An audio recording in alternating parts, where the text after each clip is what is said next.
going on, guys? You remember when you was younger and your parents gave you that shit about it's the damn phone? Get out the damn phone. Well, now that I'm older, I'm realizing, yeah, it might be the damn phone. This generation has the newest iPhones. This current generation has the most addictive social media ever, the most addictive entertainment created, widest range of reach, widest content creation that ever existed. People are living like zombies nowadays, They become zombies.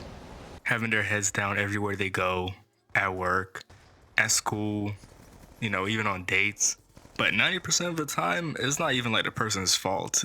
The way the companies that make these social media apps, that's how they created them to be. They made it for you to be addicted and to forget about everything else that's going on. But there is a solution that I'm going to talk about later in this video. But let's get straight into it. So I was doing my research the other day and I came upon this article written by the World of Statistics. And here it said that the average person in the US averages over 6 hours a day on the internet. And according to the chart, the number just goes up every year. An adult spending 6 hours of their day on their phone or like watching TV will be spending 21 years of their remaining life on the internet, assuming a lifespan of 80, of course. But, isn't that just crazy?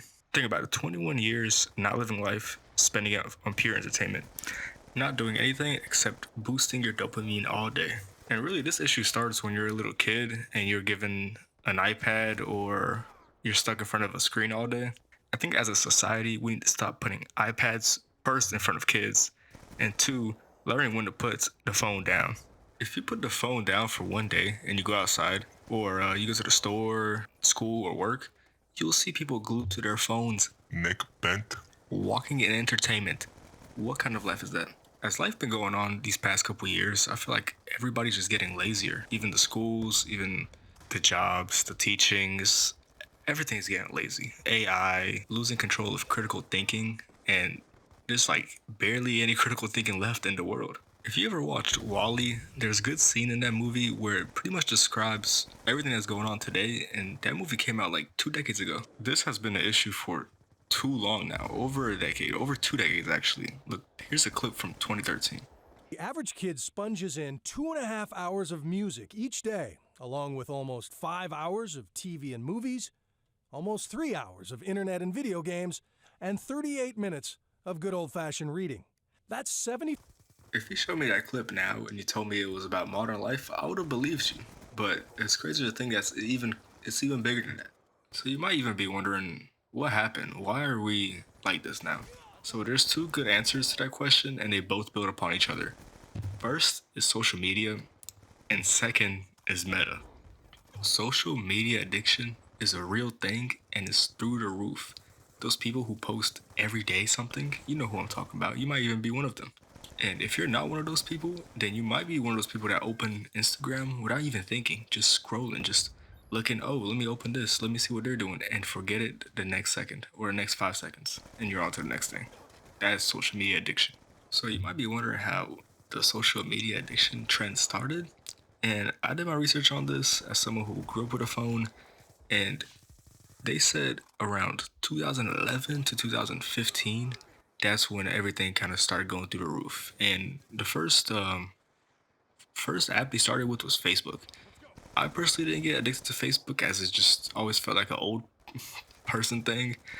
But Mark Zuckerberg. Is it Mark Zuckerberg? Mark Zuckerberg? You know who Mark Zuckerberg is? But Mark Zuckerberg made the problems that are existing today. And I can't stress this enough. Mark Zuckerberg is the reason. Not just him, but mainly him is the reason that this is going on. And I'm saying this because platforms in 2011 shifted towards algorithms designed to maximize time spent on the site through targeted notifications and engagement boosting strategies. That's what the article said, but stay with me now. That's how it started, but that same Mark Zuckerberg bought Instagram in 2012, WhatsApp in 2014, arguably the single three biggest social media sites other than YouTube in the world, then hired psychologists to make you addicted to this bullshit. You know why? Because the more time people spend on Facebook, and not just Facebook, meta companies in general, Instagram as well, the more ads they see, the more money the company makes. And the really heinous and weird part is, In the article that I'm reading here by Turo Worldwide University, it says the psychologists helped design the website that it activates the pleasure centers in the brain and keeps people engaged. Isn't that crazy? Isn't that a little bit demonic? You don't find that suspicious? You don't find that suspicious? You don't find that suspicious? Come on, guys, we have to wake up. It's 2026. Meta been trying to hide this for the longest. You remember that little PR stunt Mark Zuckerberg did when he grew out his hair and he went on the UFC and did all these things? Yeah, all of that was just a PR stunt. And look, I could be wrong, but if you try to search up Meta hired psychologists, you wouldn't find many results. I had to look up like the actual job title, UX psychologist or UX designer psychologist or something like that, to even find something along those lines. So like, this video is not just about like social media addiction and phone addiction stuff like that. You know, Meta also has a lot of privacy violations and lawsuits going on for them, but that's another video for another day. And look, Meta is not the only company that's been doing this. If you go on X, if you go on YouTube, if you go on TikTok, all of them have algorithms designed to keep your attention focused so they can collect more ad revenue from you and share more of your data to other companies. They're trying to keep you locked in every day of your life, constantly scrolling, constantly in entertainment. And you might be saying that, Oh, I'm not addicted to social media. I just use it for fun. oh yeah, Check your screen time. if you're on iPhone, if you're on Android, I have no idea. But come back to the video and you might be shocked on how much time you're actually spending on these apps. Or you could be using this time to learn something new, enjoying your life in Earth, because your life is limited, or spending time with your family, or something productive.